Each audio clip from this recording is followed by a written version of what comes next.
পরিষ্কার পরিচ্ছন্ন করবো স্যার পুরাটা, যেখানে যে আগাছাগুলা তার জঙ্গলগুলা রয়েছে এগুলো পরিষ্কার করার মাধ্যমে। দ্বিতীয়ত স্যার আমরা গতকালকে শিক্ষা বাজার কমিটি এবং এনজিও তাদেরকে নিয়ে একটা মিটিং করেছি স্যার।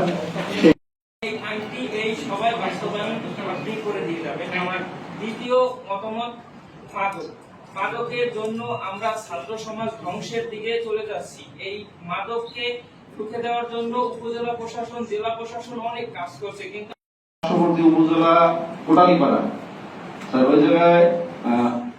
ওই জায়গা থেকে কিছু লোক এই এলাকায় ঢুকে সে বিবাহ করিয়ে আবার ওই এলাকায় চলে যায়, এরকম ঘটনাও স্যার এই জায়গায় আছে। এবং আমরা উপজেলা প্রশাসনের কাছে সমাজে সাধারণ মানুষের যে কল্যাণমুখী যে কাজ, তার ভিতরে এগুলোই আমরা আসলে যারা প্রতিনিধি আমরা এগুলো সহায়তা দিই। কিন্তু একটি বিষয়ে সকলের কাছে হয়তো একটু আশ্চর্যই মনে হবে, সে বিষয়টা হচ্ছে আমার স্বামীর ভাই যে কথা বলেন, সরকার এসেছে, আপনারা এই সরকার প্রতিনিধিত্ব করেন, এইগুলা যারা সেই ঘরে থাকে না সেই ঘরগুলোকে কিভাবে কি ব্যবস্থা নেওয়া যায়। এবং পরিত্যক্ত সরকারের যে জমিগুলো পড়ে আছে এই জমিগুলা ম্যাক্সিমাম জায়গায় সেই ঘরগুলো খালি এবং পরিত্যক্ত অবস্থায় পড়ে আছে। এবং আমরা অনেক জায়গায় শুনেছি যাদেরকে সেই ঘর বরাদ্দ দেওয়া হয়েছে তারা টাকার বিনিময়ে সেই স্টাম্পটি মানে দলিলটি তারা হস্তান্তর করে। মামলাগুলো ইউনো মহোদয় বা এসিলেন্ট মহোদয় তারা যে সাজাটা কার্যকর করে সেই সাজার মেয়াদটা যেন একটু বেশি করে কার্যকর করা হয়। কারণ কি আমাদের পূর্ববর্তী অনেক বক্তাই স্যার বলেছেন যে মাদকের ব্যবসায়ীদের গ্রেফতার করে কোর্টে চালান দেওয়ার এক সপ্তাহের ভিতরে স্যার তারা জামিন পেয়ে। মুক্তিযোদ্ধা সকলকে আসসালামু আলাইকুম ওয়া রাহমাতুল্লাহ। আসলে আমরা অত্যন্ত সংক্ষিপ্ত সময়ের জন্য এখানে এসেছি। একটা জিনিস হলো যে প্রকল্পের কাজ একদম হয় নাই, বেচারা কাঁদতেছে, তাদের ফসল ঘর ভেঙে ফেলছে যেটুক ছিল, এরপরে যে প্রকল্পের কাজ মোটেই হয় নাই। এটা আমি আপনার প্রধানমন্ত্রীর সমীপে আমি আরোপ করব।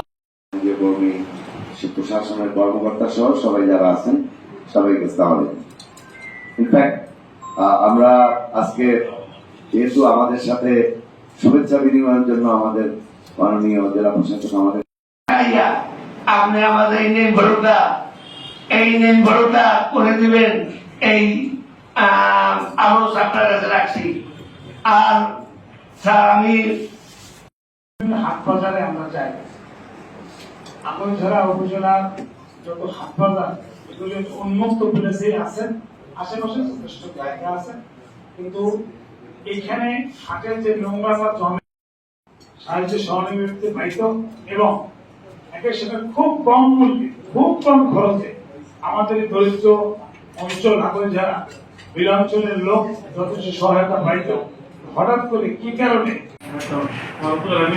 জানাতে পারবো, তারপর আপনি জেনে নেবেন। আর সর্বোপরি যেটা আমি আমাদের একটা নেতৃত্ব বলার সহযোগিতা সেটাই আমরা চাই।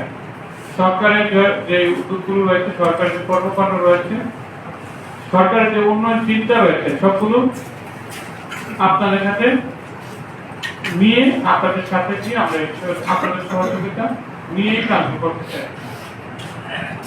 সেটাই আমাদের নির্দেশনা। কারণ সবাই যেহেতু আমরা উন্নয়ন চাই, তো উন্নয়নের অংশীদার সবাই হোক, সেক্ষেত্রে প্রশাসন আপনাদের সার্বিক সহযোগিতা চাই এবং আপনারা সহযোগিতা করবেন সেটা আমরা প্রত্যাশা করি। সেই বিষয়গুলো আমরা আপনাদের কাছে চাইবো। আর যেখানে কনফিউশন আসবে সেখানে আপনারা আপনাদের জন্য দরজা করতো আমি জেলা প্রশাসক আছি, আমাদের রয়েছে, পাশাপাশি আমাদের যারা সংশ্লিষ্ট দপ্তরের কর্মকর্তা রয়েছে তাদেরকে আপনারা শুনবেন, জানবেন, সেই প্রত্যাশা অনুযায়ী আপনাদের সাথে কাজ করতে পারেন, সেই দোয়া এবং সহযোগিতা। এখন আপনারা যে প্রত্যাশার কথা আমার সামনে ব্যক্ত করেছেন, যে বিষয়গুলো আমি যেহেতু নতুন সেই জন্য একটু নোট ডাউন করেছি। তো প্রত্যেকটা কথাই গুরুত্বপূর্ণ, প্রত্যেকটা কথাই আমরা মাঠ পরিদর্শন করেছি। আমরা 4টা মাঠের প্রস্তাব আমরা সংস্কারের জন্য পাঠিয়েছি। আমরা তার সেই দিক থেকে আপনার সবাই দৃষ্টি কামনা করছি এবং আমাদের যে গ্রীষ্মকালীন খেলা হবে সেটার প্রস্তুতি আমরা গ্রহণ করছি। একই সাথে নজর বর্ষের যে প্রোগ্রামগুলো রয়েছে সেগুলো আমরা পরিচালনা করবো। স্যার আমাদের এই উপজেলাটা স্যার আপনি দেখেছেন ইতিমধ্যে, আমরা হয়তো অতটুকু স্যার এক্সপেকটেশন অনুযায়ী আমাদের যে উন্নয়ন সেটা হয়তো হয়নি স্যার, সেজন্য আপনাদের স্যার সুদৃষ্টি উপজেলাবাসী চেয়েছে স্যার, আমি প্রত্যাশা করি স্যার সে মোতাবেক আমরা সেই সুদৃষ্টিটা পাবো স্যার, এবং আপনাদের স্যার পরামর্শ নিয়ে স্যার আমরা ভবিষ্যতে এই কার্যক্রমগুলো আমরা উপজেলার উন্নয়নের যে কার্যক্রম সেটা আমরা পরিচালনা করবো স্যার। সুনাম অতিথি, উপস্থিত সকল সুধী সজ্জন, আসসালামু আলাইকুম। সময় সাক্ষাৎ বক্তব্য দেওয়ার কিছু নেই, আমি হয়তো দুটো কথা বলতে চাই।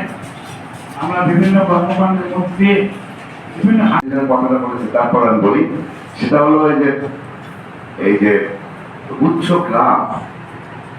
গ্রাম কিছু ঘর বাড়ি আছে, এখানে একদম অ্যাবসলিউটলি পলিটিক্যালি দেওয়া হয়েছিল, ওকে সমস্যা নাই, ল্যান্ডলেসকে দেওয়া হয়েছে। কিন্তু আমি গত নির্বাচনের সময় বা ইদানিং কালেও বিভিন্ন জায়গায় ভিজিট করে দেখেছি বেশ কিছু ঘর খালি আছে, ওখানে গরু পালে, এই করে সেই করে। আমাদের কাছে যেহেতু এই মুহূর্তে বিএনপি ক্ষমতায় আর রাজনৈতিক কর্মী হিসাবে আমাদের কাছে আসে, এই সমস্ত ঘরগুলা আপনি স্যার যেহেতু আপনার কাছেই মনে হয় স্থানীয় প্রশাসন একটা তদন্ত করে